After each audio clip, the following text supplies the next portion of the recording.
There are many success stories from organizations that have implemented Kanban.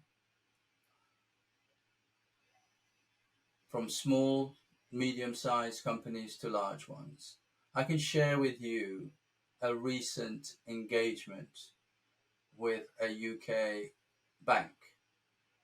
Now, this organization was using Scrum for a long time. And what we provided them is putting a Kanban lens on the Scrum.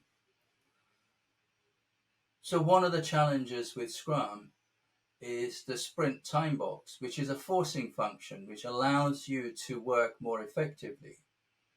But one of the side effects of that is when organization environments are too busy, when we go over sprint boundaries, sometimes work is not finished.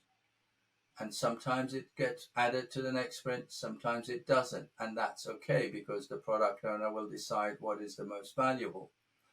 But in the process, sometimes stuff that we want to carry on working with get forgotten about. And what will happen is that unconsciously, the number of items that we've started but not finished keep growing, which means our effectiveness is getting less and less as time goes by. As more of these things slip through, more and more we slip through. Now, putting a Kanban lens on this, within this environment allowed us to help the organization see the amount of work in progress, the delivery capability, which they did not have. And what we mean by delivery capability is how many things do you start and how many do you finish? What is the rate of those? How many of them do you finish in a given week, month, year?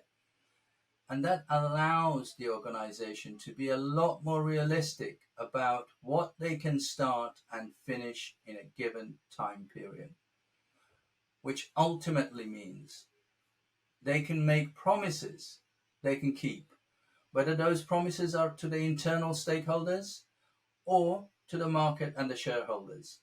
So that is a great ability for any organization and team to have. Now, if you look at from a team's perspective, or people who work within the system, being able to make promises you can keep is a great ability to have, because it removes a lot of the stress on the team. Now, your organization or your team may not be happy with how long it takes to finish something or how many of them you do. But that's another beauty of the Kanban method. First, using statistical analysis, it tells you what your delivery capabilities are.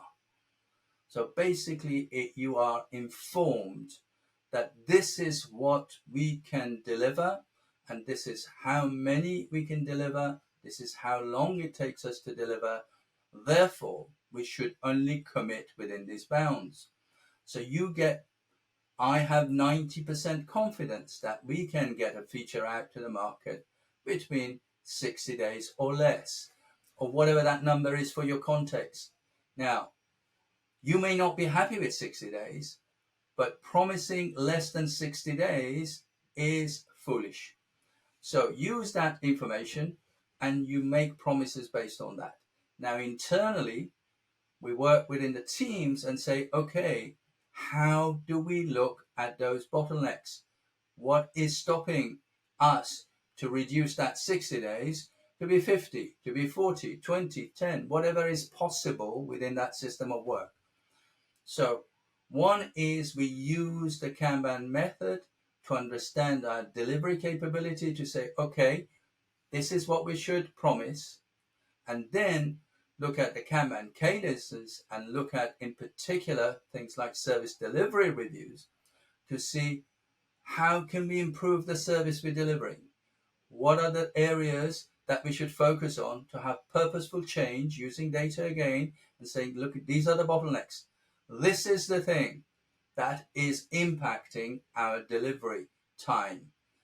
So we will focus on that and remove those delays and improve the delivery time for the organization. And therefore that 60 days will go down to 50, and then over time it will come to whatever is appropriate. It's not much point putting a target on it to say 60 days, I want it to be 6 days, because the performance that we are getting out of our system is a function of that system, how that system is designed and managed. Now, Kanban method will help us to manage and design that system better, but we can only promise different times when we have evidence of delivery rather than wishful thinking.